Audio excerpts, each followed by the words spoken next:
What's up, peers, and welcome to the World Crypto Network, here for a new show of open source everything. But this time, a little bit different, because today I have with me Ricardo Martinez, and he is the author here of this awesome blog, coincatia.net.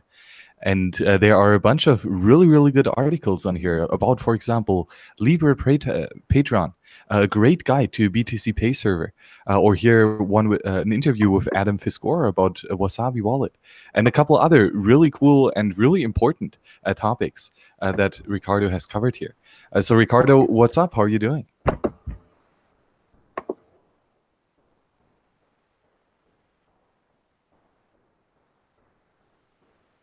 Ricardo, are you there?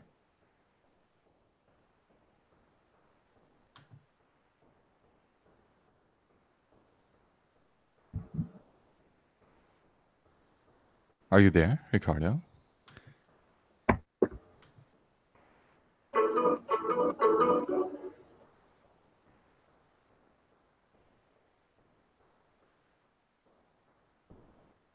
I'm doing fantastic, Max. Thanks for having me on your show. I really appreciate it. Well, awesome. Okay. And you reached out to me because you wanted to add Yeah, can you hear me? a collection here. And we wanted to talk a bit about Bitcoin privacy and the best practices that we can apply here in this space. Yeah, I'm here. I might be muted. Hold on. No, you're back. Might be some time delay. Okay. Yeah, I think we might have a slow connection. Okay, but yeah, today you will ask me a couple questions and as preparation here for your article, so you can take over, I guess.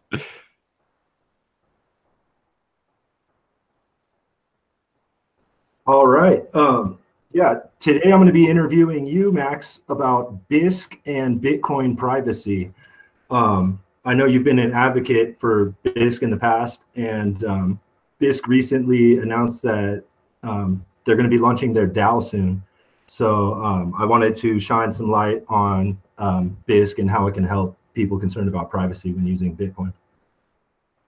Yeah, really great topic, because of course the exchange level is the main bottleneck that we still have here for privacy, because you always inherently are touching the fiat system, right? And the fiat system is built to spy on you and built on surveillance, and it's very tough to use such a broken system in a way that is protecting of your privacy. So there are different ways how you could do that, and I would say Bisq is definitely one of the most cypherpunk ways to stacking sats.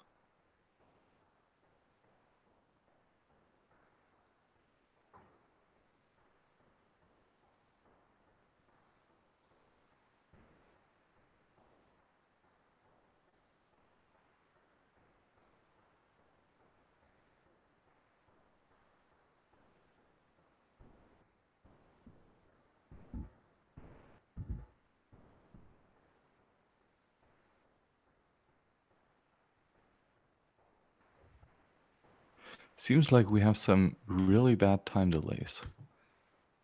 Yeah. Are you back? Yeah, I can hear you. Can you hear me? Okay, awesome. Yeah, I can hear you. All right. So my first question for you was, how did you find out about Bitcoin and how did you get into Bitcoin? I pretty much ask everybody that. Good question. I've heard about it a couple times back in 2012, 13, but never really caught too much of my interest, which is kind of strange because now I really love it. But then in early 2016, I watched finally my first video by Andreas Antonopoulos, and that was so damn good, as all his videos are, that I then went on and fell down the rabbit hole and accumulated more knowledge and tried to understand it. And ever since then, I'm in love with how beautiful this piece of software is.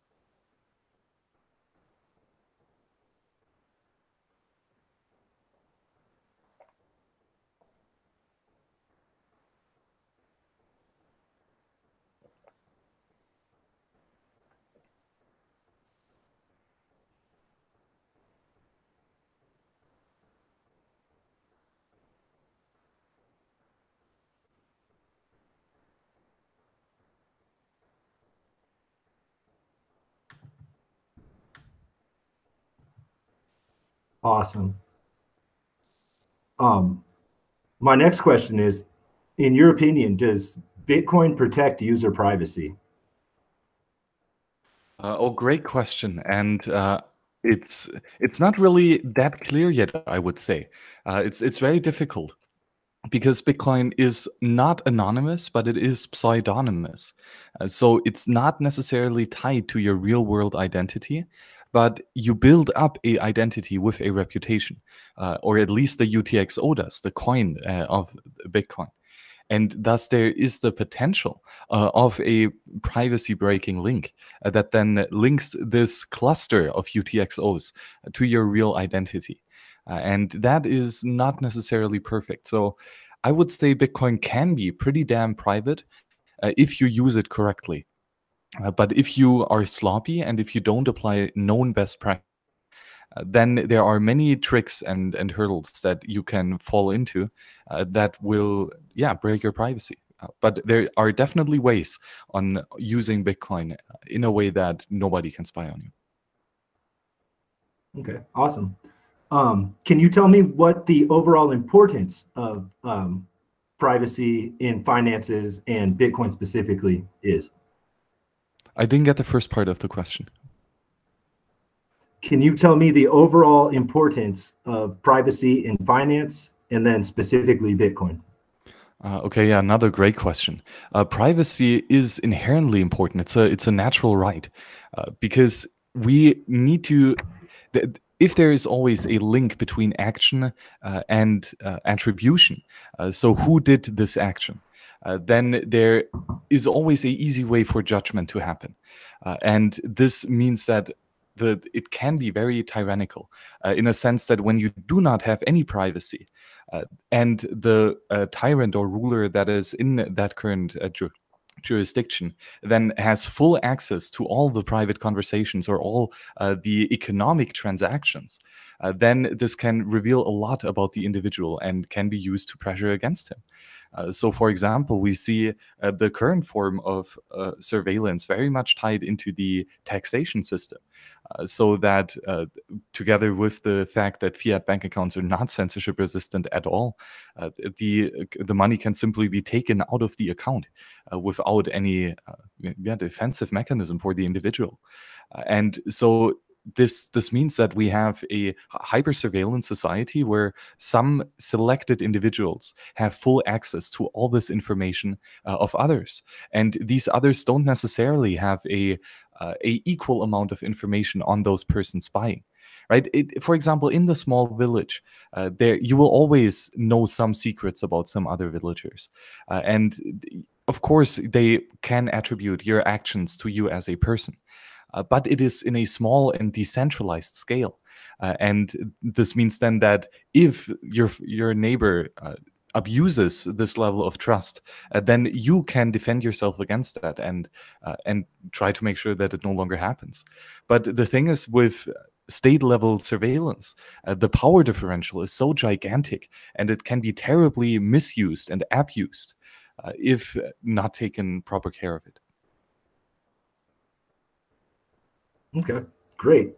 What would you say to someone who feels that privacy isn't important because they have nothing to hide?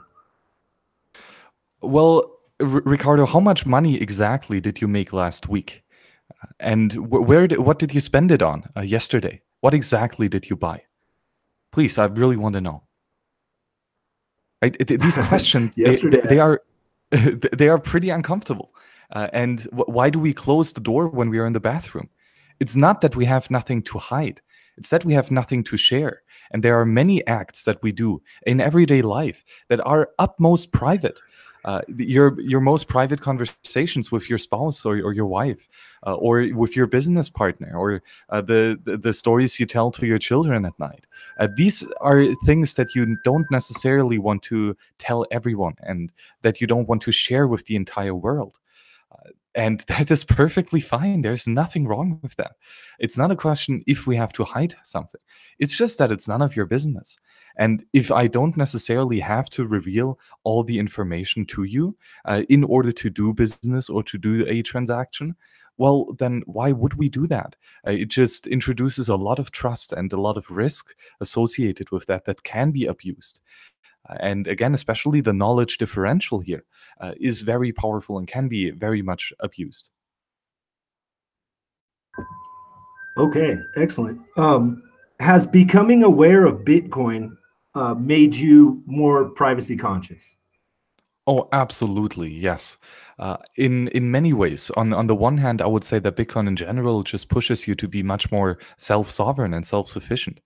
So, for example, I now use GPG keys that I have generated myself, and where I have full control over my encryption keys. And I use these for several different purposes, including encrypting my communication, so that only those persons that I actually want to talk to receive my message. And this, for example, controlling your own keys, not just on the Bitcoin level of not giving up the custody over your currency, but especially also in the information age, where we have the tools with GPG and other encryption tools. For example, here on the bottom right is my GPG fingerprint. Then we can use this in a very privacy preserving tool. So absolutely, Bitcoin has kicked me down here this rabbit hole very much so, because Bitcoin is built with these tools. I mean, Bitcoin would not work without private public key cryptography, as is, of course, most prevalently used here in GPG. Or it could not work without networks like Tor in private communication and encryption in general. So Bitcoin only works because we have these awesome tools. And why would we not use them if we have them at our disposal? That's a great point. Have you changed your online habits or your habits in real life since you become more privacy conscious? Oh, absolutely. Yes. I was never active on social media. And maybe, okay, with Bitcoin Twitter, social media has kind of caught me. But I would say that, for example, I have deleted my Facebook account, or I have deleted many accounts that I've created in the past in general. Because, well, if I no longer need these online representations of my identity, then why would I still keep them on? These are all just security holes. And for example, deleting old accounts, especially those that are tied to your real identity, or for example, your monetary accounts or bank accounts, is something that I did for yeah, and helped me a lot. And especially using, for example, GPG and a secure password manager. I've just recently done a video series on the World Crypto Network on how to set up such a Yubikey and GPG setup, and that includes a password manager. And now I have much longer, much more secure passwords. Always use two-factor authentication wherever I can. Yeah, just in general, running open source Libre software. Like all of this here, I guess other than Google Chrome, is 100% Libre open source here on my hardware.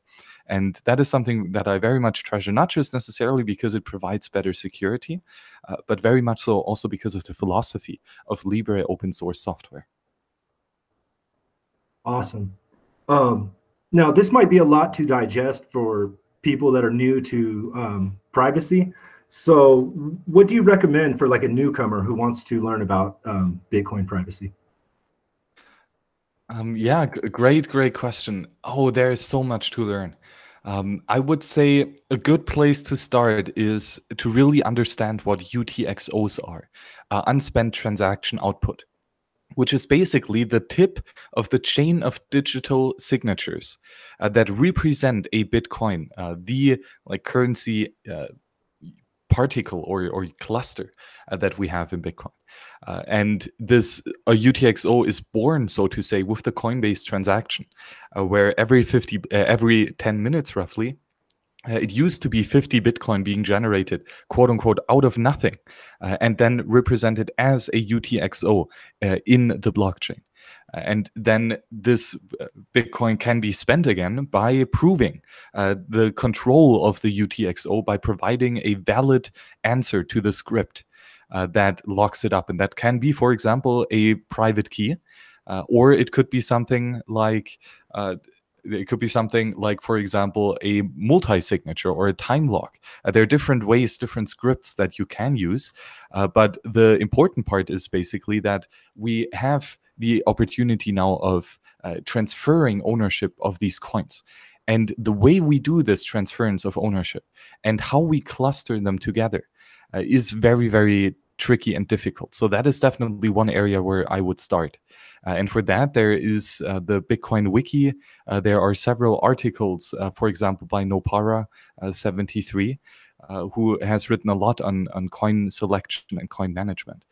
But basically, when you understand how you actually spend Bitcoin, only then can you really be private about that. Awesome. Can you tell me what a threat model is?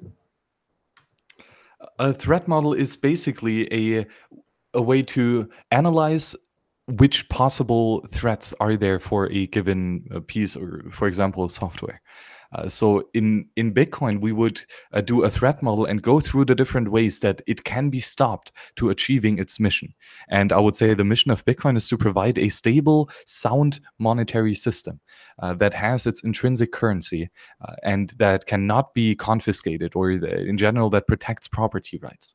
And if that is the mission, then anything that can stop this mission is or should be analyzed in this threat model. For example, Bitcoin has the threat model that there is an assumption that 50% of the miners are honest, that they work on the valid chain with most accumulated proof of work. And there are some incentives to ensure that at least 50% of the miners do that. But if there are not, if they're less than 50%, let's say 40% of miners honest and 60% of miners are malicious, then our threat model would analyze that now the chain with the most accumulated proof of work is no longer the honest, the valid Bitcoin blockchain. And thus Bitcoin would no longer work as with the Satoshi Nakamoto consensus rules. And so these are different, or this is only one example of how you can, or of the threats that you analyze in such a threat model. Especially then, for example, for privacy, there would be one possible way would be here a network analysis. So how can an attacker use network communication to de-anonymize you? And that would be, for example, if you use a ClearNet API to query if your addresses have Bitcoin on them, and you query an API of a Bitcoin Explorer, a chain explorer, like for example blockchain.info, which would be horrible, right? Blockstream.info might be a bit more privacy conserving, but still, it's a ClearNet thing. So the blockchain explorer knows your IP address and which address you're interested in, and that's of course highly valuable information for people who want to spy on you. So that would be a really huge threat. And of course, the best thing you could do would be running your own full node, which you should do in any way, especially because it is the most privacy preserving, because you don't have to ask anyone if you have actually received Bitcoin.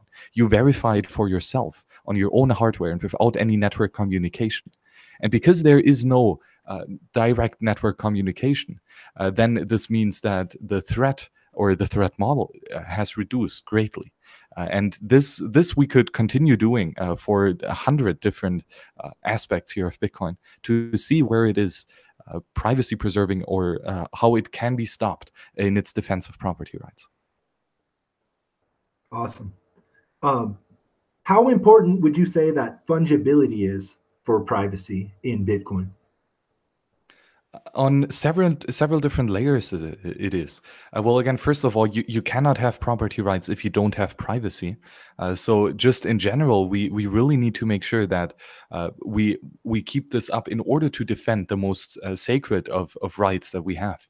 And privacy, for example, right? It starts just with your private keys. You keep your private keys private, right? Of course. If we do KYC on private keys, then we completely break Bitcoin. So Bitcoin has to be private because you can only have property rights if you are private. And then further, for fungibility especially, this is a monetary phenomenon. And if we have the opportunity of quote unquote tainting Bitcoin in a way that everyone in the market will say that this particular piece of Bitcoin is no longer as valuable as the others, it is no longer the same. And that is where fungibility kicks in. So, for example, if we take this to the gold market, where gold is the sound currency, then the monetary units are gold atoms. And each gold atom is exactly the same. It has how many protons and electrons. And thus, because every atom is the same, it doesn't matter which gold atom you receive for your payment. They are completely fungible. They are the same. And this is then the aspect here of fungibility. And as soon as you have, for example, a coin, a gold coin that looks really pretty, then this coin is no longer fungible compared to a gold coin that is completely broken down and dirty and has no fine imprint. Then these two coins would no longer be fungible. They are no longer the same, although the gold atoms underneath are always the same. And so we can apply this on Bitcoin, and in the word saying that the Bitcoin represented as the Satoshi amount in every UTXO on a network level is regarded exactly as any other. There is no code that differentiates these Bitcoin or these UTXOs. They all have an equal amount of currency value of the N value field. And it doesn't really matter which there is. So on the network level, there is not really a problem with fungibility. But again, on the large macro level, there might be. Because, for example, if you go to a exchange, a custodial exchange, like Coinbase, which you should never use, but then, for example, Kraken, which might be a bit more reputable, then you have the problem here that they might say, okay, we do not want to use, or we do not want to do business with anyone who's associated with this particular UTXO. Because, I don't know, they have some blacklist or whatever. And then they, Kraken, will walk away from the business deal and choose not to make business with you. And of course, that would break fungibility if the main reason for this decision is that Kraken does not want to hold the UTXO that you propose in this transaction. Awesome. So how do you predict that the Lightning Network will impact Bitcoin user privacy? There is great potential, but it's hard to say exactly how it plays out, but because the devil is in the details. But I would say on a large conceptual overview, absolutely. The main problem with Bitcoin and privacy is that every single transaction is verified by every single node on the network. And thus it has to be known by everyone, right? We need to share this information so that everyone can verify it. And thus, because everyone knows everything, it's inherently very difficult to be private. And of course, we can do that with encryption and stuff, and hashing and other cryptography, but it's inherently very private, or very difficult to get private. The Lightning Network flips this inherently on its head, because now it's no longer a problem that you share every single transaction with everyone, because you only share the opening transaction of a payment channel with the Bitcoin blockchain, and all subsequent commitment transactions that update the current state of this payment channel multi-sig script. This means then that these update transactions are no longer propagated to the entire network, and it's only between you and your peer here in the channel. So you share much less information, and thus it's much easier to keep private and to keep anonymous.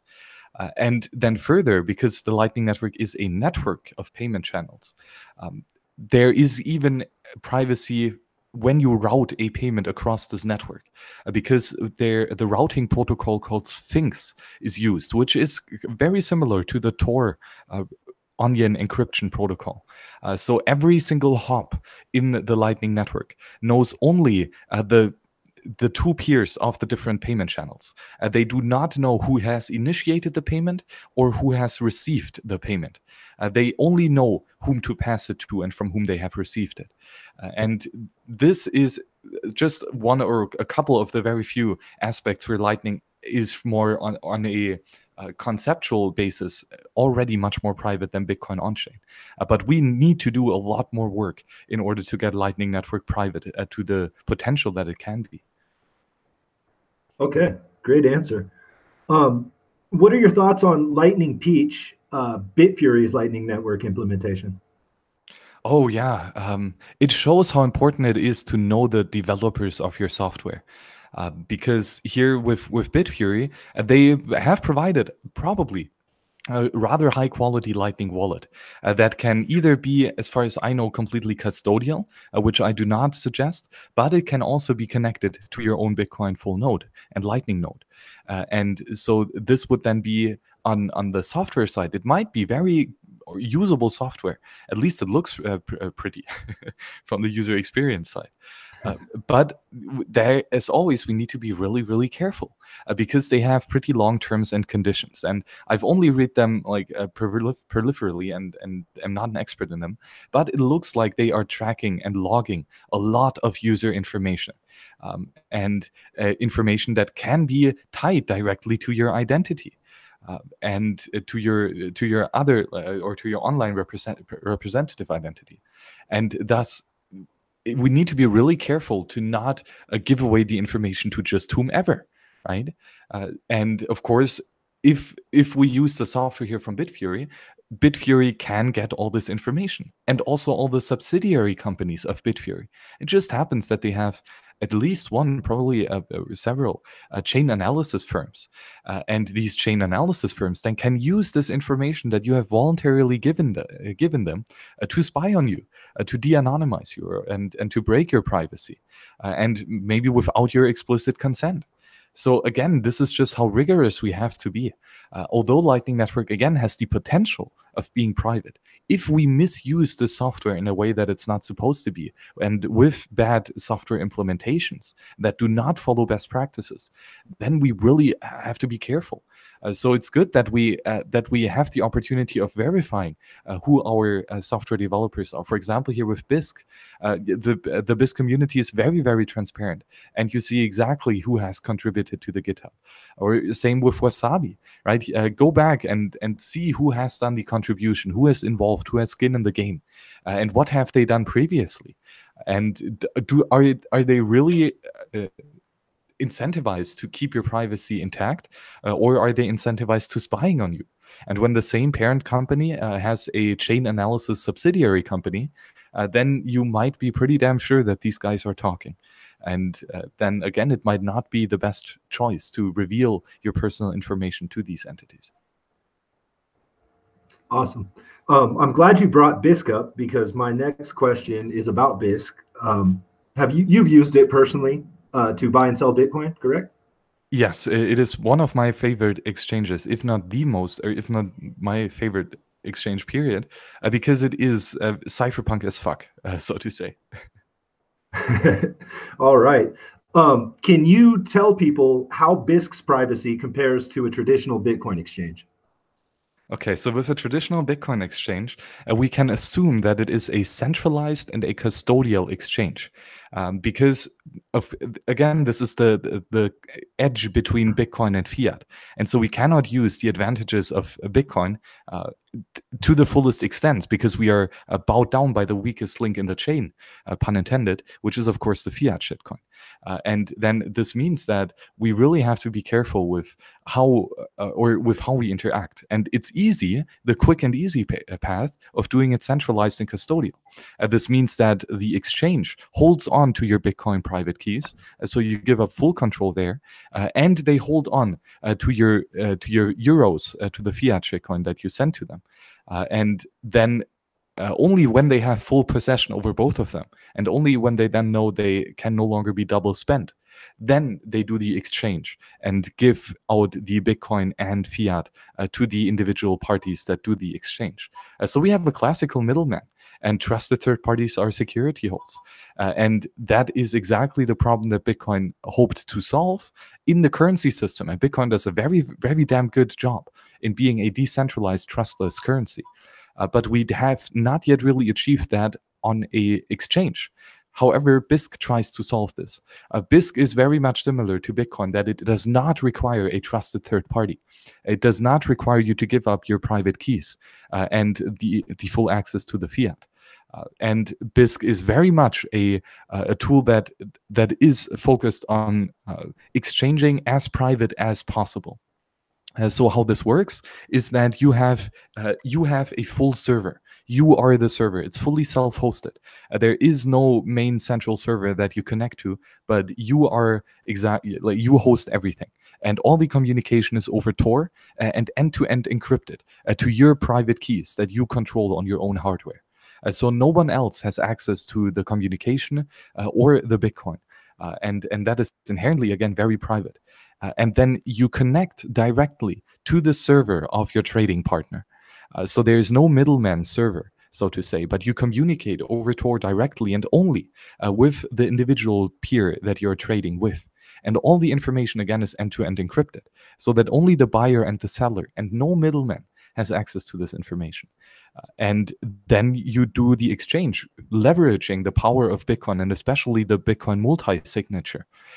With a 2 out of 3 multi-signature, where both the sender and the receiver have access with one of their private keys, but then also a somewhat trusted arbitrator that is here provided by the Bisq DAO, who can come into the case if there is a dispute over not having a payment or not initiating a payment or trying to steal. Very rarely do we need these arbitrators in Bisq, but they are there as security. But they are only implemented if there is actually a worst case. So only if someone is trying to steal from each other, then we try to figure out what is going on with these private judges, so to say. But as long as both parties play along together, which is the case 95% of the time, I've never had any problems with these peaceful individuals and entrepreneurs engaging here in this exchange. Inherently, the privacy can be very great because you only share your information directly with your trading partner and no one else. Awesome. What are your thoughts as a Bitcoin maximalist about the Bisq DAO and specifically the BSQ token? Oh yeah, that is always a great point of contention because we've seen that tokens can be used very badly. It's a technology that is very new and that we don't yet know exactly what the full potential is and how to best apply it. 99.9% of all tokens in existence are shit, and they are completely worthless in my opinion. I would never exchange them or hold them. But I do believe that the concept of tokenization is one that is very compelling if it is applied correctly. And I would argue that Bisq has applied it or is applying it, this process of a DAO, of a decentralized autonomous organization, very well. And I would say that the Bisq DAO actually has some sense and has some use case. Because as decentralized as the protocol is, the process of building the protocol is not. And especially the distribution of fees that needs to be handled somewhat. And these fees inherently are centralizing. So if we have one entity collecting all the fees, for example, like Wasabi Wallet is doing, they are a completely centralized backend where it is a company and the centralized company takes in all the fees. And then they distribute it to the developers, right? But that is not possible with Bisq because there is no company. You are the exchange. And then the question is, how do we pay for the services that all these individual partners here in the Bisq DAO do? And I would say that this DAO approach is rather is a good approach. It might be able to be done better, but I think it's very well thought through, and the incentives are good, well aligned. And the basic function is to distribute wealth from those that use the platform to those that build it. And building in a very general sense. So both the software engineers, as well as market makers, as well as those doing documentation or making videos about it or educating others, all have the opportunity of providing or of requesting to receiving a newly created BSQ, the currency or not the currency, the token generated to manage this DAO. And they can get this via inflation. And the holders of the currency pay for this, plus the traders who then burn these tokens again, which puts down or which can be counted as monetary deflation. So the nuances of this DAO are quite complex, and I probably can't cover it all here. But I would say that it's something at least worth looking into. because I think it's a token that actually improves the service and solves a very critical pain point of centralization in this otherwise pretty much perfectly decentralized exchange. Awesome. Do you use Bisq paired with your own node, or do you use the Tor node that comes when you install the software? Great question. Unfortunately, the Bisq implementation is by default a SPV wallet. This means simple payment verification. So you don't have the full access to the blockchain and you have not verified entirely. Thus, you have to communicate with someone who has. And this communication is handled here with the Bitcoin J implementation of Bloom filters, BIP34, I think. And this is standard since 2013, but it's not perfectly privacy preserving. Because although the communication is handled over Tor, you provide a filter of your addresses to a quote-unquote untrusted server. And in some cases, this server can figure out which exact addresses are contained in this Bloom filter. So there are some privacy concerns. However, you can connect Bisq to communicate with your own Bitcoin full node. And I'm doing this. So I'm connecting, or I'm pulling all the interested blocks that contain my transactions from my own locally verified Bitcoin full node.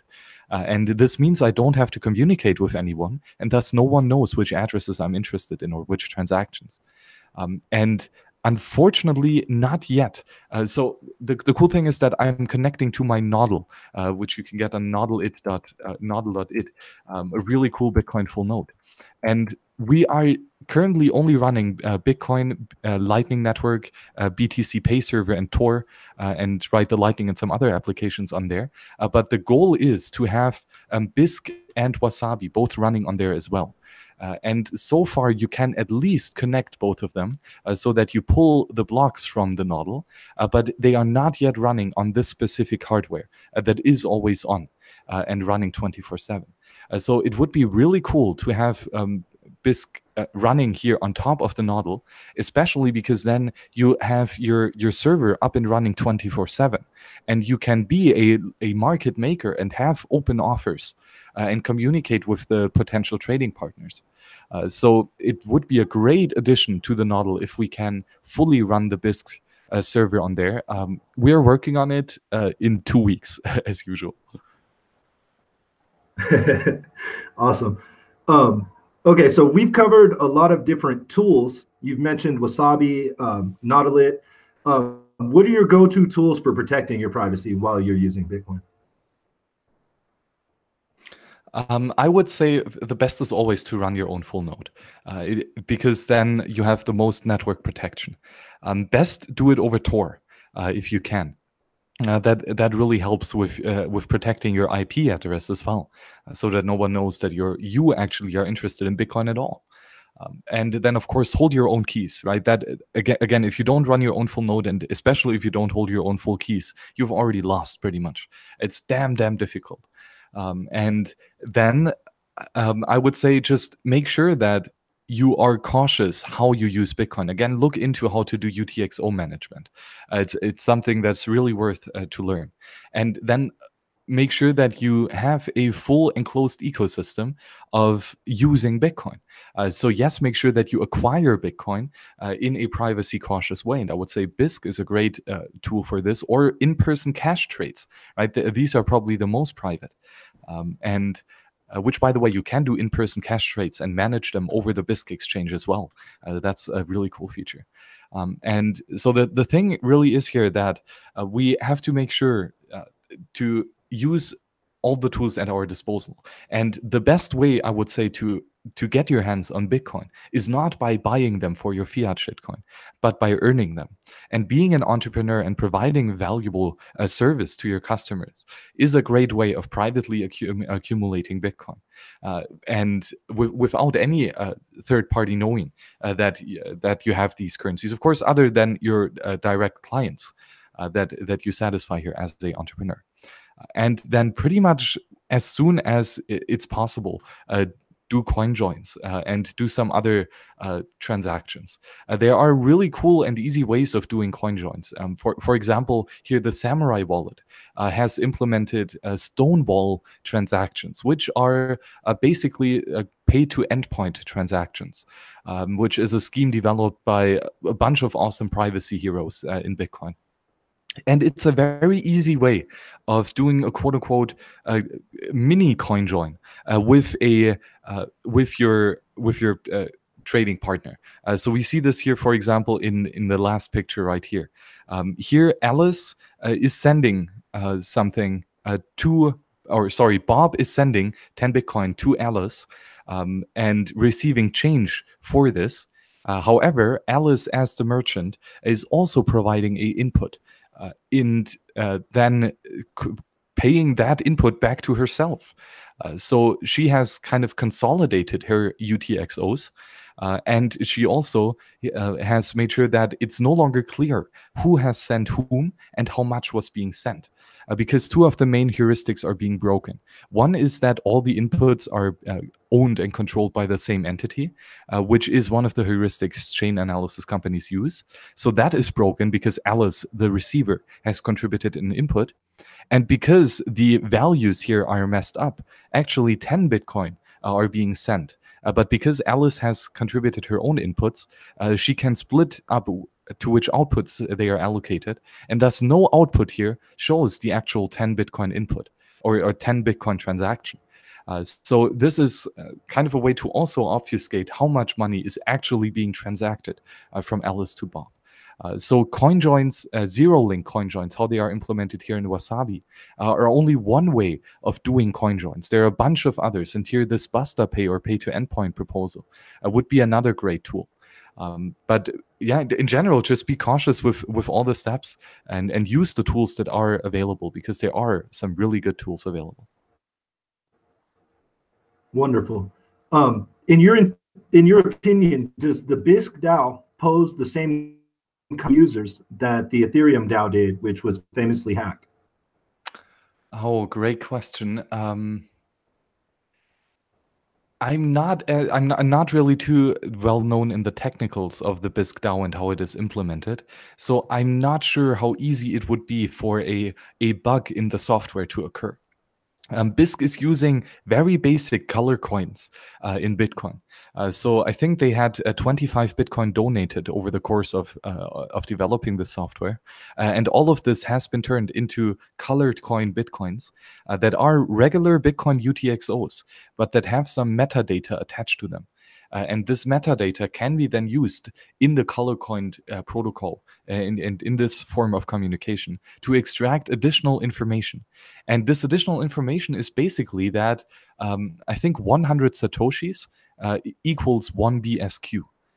And this is all the metadata that is attached. And as far as I know, the color coin implementation is rather secure. So I doubt that there will be a lot of or too many code issues and code bugs, but I'm not certain here. And then the Ethereum DAO has had a complete different use case. So it was a investment vehicle where we pool capital and then invest it into something. But that is again somewhat central or somewhat difficult, because someone always has control of these funds, right? And there's always a communication problem added here to the immense complexity of having something like this. And the Bisq DAO is much similar or much simpler, I would say, because you have these colored coin tokens that only represent a very basic voting right in how many new colored coins should be issued and exactly to whom should they be issued. So basically all you can do is vote on the compensation request on others. And the more you hold of the currency, the more you can vote, or the more powerful your vote will be on where new inflation will be allocated. So I would say it's a very interesting process on managing such a decentralized endeavor. But there might be, of course, always some cases where it can be attacked. But the question is it better than having a centralized company that does all the development, and a centralized company that can, of course, be a great single point of failure? And the question here really is one of trade-offs. I think it's a fascinating experiment. And although I'm still not 100% convinced, because, by the way, this is not even yet on mainnet, so it's still very much in development. We really need to make sure that it is actually working before we do anything too serious with it. So it's a great experiment, and I'm a big fan of it. Awesome. I heard you were a contributor to Bisq as the open source project. What role did you play as a contributor? Well, not really a major one, really not at all. I like Bisq, I use it, so I contribute in that way, giving feedback, bug reports, or maybe supporting in some design decisions, and giving my 2 satoshis here to that topic. But other than that, it's really not much of an involvement. I'm a big fan of it, and thus I teach how to use it. And I would say this is pretty much the main function here is me educating others on this beautiful piece of software. Because it's such a cool community, and you can easily jump into the Slack and talk with all these peers, or just talk, for example, to Manfred Karrer, one of the founders of this project. And he's been very helpful here on answering my questions. And then, for example, I did a couple interviews with him here on the World Crypto Network, and several other videos on how to use it, how to securely install it, check for the signatures, that you actually know it's not malware that you download, and then how to make an offer, how to take an offer, all the nuances of how to use this platform. I just did a couple videos. I didn't ask for permission. I just did it, and I didn't even yet put in a compensation request, because, well, I still have to try that and dedicate more time to this. But again, no rush here, and I don't do it for any monetary gains. I just do it to realize the potential of this beautiful software. And it is an open source process, and I would say I'm an open source entrepreneur, providing my skill and ingenuity to any project that deserves it. And I would say Bisq, just as Wasabi, is a beautiful piece of open source Libre software that deserves our support. And we do whatever we can, and division of labor is beautiful. I'm definitely not smart enough to code, at least at my current skill level. So the least I can do is talk about it. And you can't shut me up about Bitcoin. Okay. Is there anything else that you'd like the World Crypto Network viewers to know about Bisq, the Bisq DAO, or Bitcoin privacy that we haven't covered? Stay tuned, I would say. There are a lot of new things coming. For example, here, as I just showed earlier, this Basta Pay, pay-to-endpoint Stonewall proposal of quote-unquote a mini CoinJoin is something that has been now theorized over for quite some time. And it will be implemented in different softwares. For example, the Samurai wallet, or the Wasabi wallet, or maybe some other privacy preserving wallets as well. So that is going to be one nice addition. We have Schnorr signatures coming, and Schnorr signatures are really a great help for aggregating signatures, and also aggregating or quote unquote hiding scripts. So for example, with something like Taproot or Graftroot that very much rely on Schnorr signatures and key aggregation, we can now make a immensely complex script with unlimited numbers of different spending conditions. But all that we commit to in the public blockchain is a aggregated Schnorr public key. And this public key is indistinguishable from any other public key. The blockchain does not know whether this is one single public key, a multi-signature, or a Graftroot script with a bunch of different spending conditions. And all that we have to reveal when we spend the UTXO is actually that spending condition which we are using. So this provides a lot of privacy in terms of scripting. And then when we have that, and Schnorr in general, we might be able then to do something like channel factories in Lightning Network very efficiently with key aggregation. And this would also mean that we can more privately open individual payment channels inside this cluster of the channel factory, or other Lightning Network improvements, like especially rendezvous routing. So you don't even know whom you are sending money to. Because in the current Lightning Network implementation, the receiver does not know who the sender was, which is already great for privacy. And with Rendezvous, we can flip that around so that no one knows who paid whom, which is awesome. And there are other great new technological improvements coming to Bitcoin, hopefully soon in 2 weeks. And they will then help you to reclaim your privacy. So I'm sure that here on CoinCage, you will write about all these awesome articles or all these awesome tools coming out, hopefully then. So I'm very much staying tuned on what further articles you put out there. And Ricardo, again, thank you very much here for joining on the World Crypto Network and for asking really damn good questions. Oh, thank you. I truly appreciate you taking time to answer them for me. And yeah, I will be writing about our interview on my blog next. And I'm going to keep it coming with other interesting articles as I come across interesting developments in Bitcoin. Awesome. Outstanding. Okay, Ricardo. So thank you very much here for reaching out to me and for writing this article. And I hope the viewers like this kind of flipped around version as well, you doing the interviewing, which is cool. So again, thank you very much for all the work you've done here. And again, Piers, please check out his coincage.net with really a bunch of cool articles, and pretty much stay tuned. You can also do some Lightning Network tips here, I see, so that is awesome. Piers, thank you very much here for joining us today, and see you on the next show. Bye-bye.